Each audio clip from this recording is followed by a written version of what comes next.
പശ്ചിമബംഗാളിൽ പ്രതിപക്ഷ സഖ്യം ഇന്ത്യയിൽ ഭിന്നത രൂക്ഷം. തൃണമൂൽ കോൺഗ്രസുമായി സീറ്റ് വിഭജനത്തിൽ വിട്ടുവീഴ്ചയില്ലെന്ന നിലപാടിലാണ് കോൺഗ്രസിന് 2 സീറ്റ് നൽകാമെന്നാണ് തൃണമൂൽ നിലപാട്.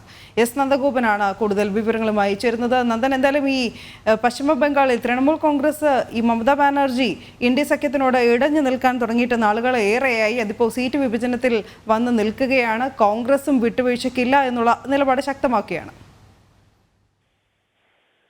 വലിയ പ്രതിസന്ധിയാണ് ഇന്ത്യ മുന്നണിയിൽ ഉടലെടുത്തിരിക്കുന്നത്. പ്രത്യേകിച്ച് സീറ്റ് വിഭജന വിഷയത്തിൽ ഇതുവരെയായിട്ടും ഒരു ഒത്തുതീർപ്പിലേക്ക്, ഒരു സമവായത്തിലേക്ക് എത്തുവാൻ വേണ്ടി സാധിച്ചിട്ടില്ല എന്നുള്ളതാണ് യാഥാർത്ഥ്യം.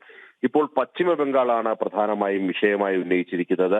പശ്ചിമ ബംഗാളിൽ 42 സീറ്റുകളാണ്, ലോക്സഭയിലേക്ക് 42 സീറ്റുകളാണുള്ളത്.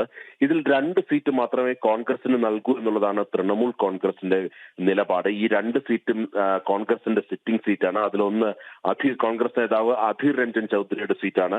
അധീർ രഞ്ജൻ ചൗധരി മത്സരിച്ച സീറ്റും മറ്റൊരു സീറ്റും ഉൾപ്പെടെ 2 സീറ്റ് മാത്രമേ കോൺഗ്രസ് നൽകൂ എന്നുള്ള നിലപാടിൽ കടുപ്പിച്ചു നിൽക്കുകയാണ് തൃണമൂൽ കോൺഗ്രസ്. അതേസമയം തൃണമൂൽ കോൺഗ്രസിന്റെ ഔദാര്യത്തിൽ മത്സരിക്കാനില്ല എന്നുള്ള നിലപാടിലാണ് കോൺഗ്രസ് ഉള്ളത്.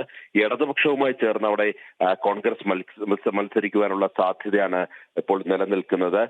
ഒരു തരത്തിലും വിട്ടുവീഴ്ചയ്ക്കില്ല എന്നുള്ള നിലപാടിൽ കോൺഗ്രസും നിൽക്കുകയാണ്. അതായത് കുറഞ്ഞത് 6 സീറ്റെങ്കിലും തങ്ങൾക്ക് വേണമെന്നുള്ള നിലപാടിലാണ് കോൺഗ്രസ് ഉള്ളത്. ഇത് ഒരു തരത്തിലും അംഗീകരിക്കില്ല എന്നുള്ളതാണ് TMCയുടെയും മമതയുടെയും നിലപാട്.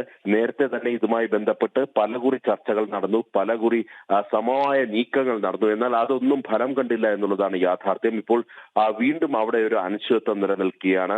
27-ാം തീയതി രാഹുൽ ഗാന്ധിയുടെ ജോഡോ നയ യാത്ര പശ്ചിമ ബംഗാൾ പ്രവേശിക്കുകയാണ്. 5 ദിവസത്തെ യാത്രയുണ്ട്. ഈ യാത്രയിലും ഈ തൃണമൂൽ കോൺഗ്രസിന്റെ നേതാക്കൾ അല്ലെങ്കിൽ മമത അടക്കമുള്ളവരാരും തന്നെ പങ്കെടുക്കില്ല, അഭിവാദ്യം അർപ്പിച്ച് രംഗത്തെത്തില്ല എന്നുള്ള വിവരങ്ങൾ ലഭ്യമാകുന്നുണ്ട്. ഏതായാലും ഇന്ത്യ മുന്നണിയിൽ ഈ സീറ്റ് വിഭജന ചർച്ചകൾ ഒരു ബാലികേറാമലയായി തുടരുന്നു എന്നുള്ളതാണ് യാഥാർത്ഥ്യം. മനു.